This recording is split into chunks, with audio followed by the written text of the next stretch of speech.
चुनाव से जुड़ी बड़ी कवरेज हम आपके सामने लेकर आए हैं और नॉमिनेशन शुरू हो गया है 11 मई से 15 मई कल अंतिम दिन है नामांकन का और 19 को मतदान होना है, 16 को नाम वापसी है, 19 को ही रिजल्ट आ जाएगा कि इस बार मरवाड़ी पंचायत से कौन अध्यक्ष चुने जाएंगे। इस बार अध्यक्ष पद पर दो बड़े नाम आए हैं जिनमें प्रकाश बथवाल जी ने अपना नामांकन किया है, वहीं हमारे साथ कन्हैया लाल कन्नू जी हैं, उन्होंने भी अपना नामांकन कर दिया, हमारे साथ जुड़े हैं।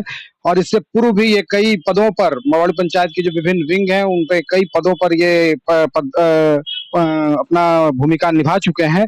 इस बार चुनाव में है, क्यों चुनाव की व्यवस्था क्यों पड़ी? पहले तो सर्वसम्मति से चुना जाता था, क्यों चुनाव हुआ? चुनाव की जो प्रक्रिया है वो मध्यम वर्ग के लोगों को आगे बढ़ाने के लिए, उनको अपना हक दिलाने के लिए ये चुनाव की प्रक्रिया अपनाई गई है, ताकि उन्हें अपना हक का अधिकार का महसूस हो। पहले क्यों चुनाव नहीं होता था? पहले आम सभा के द्वारा हो जाता था, सर्वसम्मति से हो जाता था, लेकिन कुछ पक्षपात रवैया का आरोप मध्यम वर्ग के कुछ लोगों ने लगाया कि नहीं, इस तरह का चुनाव ठीक नहीं है। समाज हित में है कि सबों की राय से एक निष्पक्ष कमेटी बने जो कि सुचारू रूप से सभी वर्गों का साथ लेकर के चले, ऐसी कमेटी बननी चाहिए। आप मानते हैं पहले पक्षपात होता था? पक्षपात नहीं, पहले व्यवस्था ऐसी थी, हमारे बुजुर्गों ने, हमारे अभिभावकों ने ऐसी व्यवस्था बना के गई थी, उसी व्यवस्था का हम लोग पालन कर रहे थे। अब चुनाव मैदान में आप हैं, क्या लगता है अब किन प्राथमिकताओं को लेकर आप चुनाव मैदान में हैं और आपको जो आपके पंचायत के जो सदस्य हैं वो आपको क्यों वोट करें? हमारी प्राथमिकता तो यही रहेगी कि इस बार के चुनाव में हमारी समाज की महिलाओं को वोट देने का अधिकार नहीं है। मेरी प्राथमिकता रहेगी कि नेक्स्ट ईयर जो ईयर होगा उसमें हम महिलाओं को वोट देने का अधिकार दिला सके। दूसरी प्राथमिकता होगी कि हमारा मारवाड़ी युवा मंच एक विंग है, अच्छा विंग है, जो भविष्य का समाज का एक भविष्य है, उस विंग को अग्रसेन भवन में कार्यालय किसी तरह से उनको व्यवस्था करके दिलाने की कोशिश रहेगी। तीसरी व्यवस्था रहेगी कि जो मारवाड़ी ब्राह्मण समाज से लोग हैं हमारे समाज में, उनको कार्यकारिणी की जो कमेटी बनेगी उसमें 2 सदस्य का मनोनयन करने की मैं कोशिश करूंगा। मतलब कि खुद चयनित कर लेना है चुनाव उसका?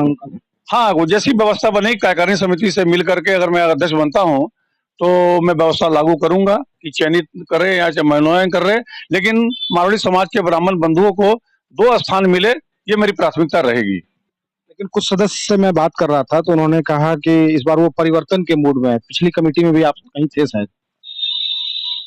पिछली कमेटी में आप थे? पिछली कमेटी में मैं सह सचिव के पद पर था, हमारे सचिव शिव कुमार बथवाल जी थे, और सह सचिव जो अभी सेक्रेटरी का सचिव का चुनाव लड़ रहे हैं लोकनाथ खंडेलवाल जी, वो भी थे मेरे साथ में।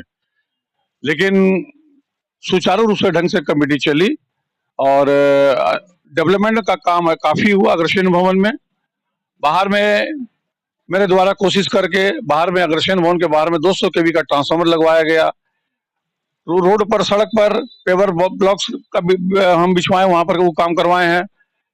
11,000 का तार जो ऊपर से गया था, खतरा कभी भी हो सकता था, बाराती उराती वहां जाता था, रहता था, नाचता था लोग, तो उसको हमने अंडरग्राउंड करवाया।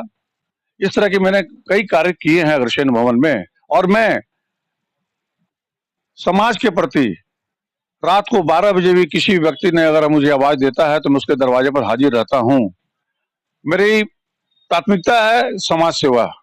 समाज सेवा को मैं करके काफी राहत महसूस करता हूं, लेकिन कुछ लोग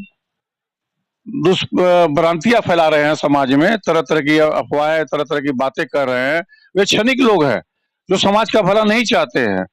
और मैं समाज के सभी बंधुओं से आग्रह करूंगा कि आप लोग काम देखकर वोट दे, नाम देखकर वोट नहीं दे। कोई आपको दिन में 12 बजे नहीं मिलेगा, मैं आपको रात को 12 बजे मिलूंगा, यही मेरा अंतर है। इस बार चुनाव मैदान में है और अपने जो लगातार समाज सेवा इन्होंने किया है उन्हीं मुद्दों को लेकर वही प्राथमिकताएं इनकी होंगी। और सबसे बड़ी बात कही कि महिलाओं को वोट का अधिकार, जहां पूरे देश में हर जगह हर चुनाव में महिलाओं को अधिकार होता है, लेकिन आश्चर्य मुझे लगता है कि मरवाड़ी पंचायत में क्यों नहीं महिलाओं को यह अधिकार मिला। खैर, कोई भी जो भी बात हो, इन्होंने एक्सेप्ट किया है कि अगर ये जीतते हैं तो महिलाओं को पहला अधिकार वो मतदान का देंगे। अपने सहयोगी के साथ रामचंद्र झा।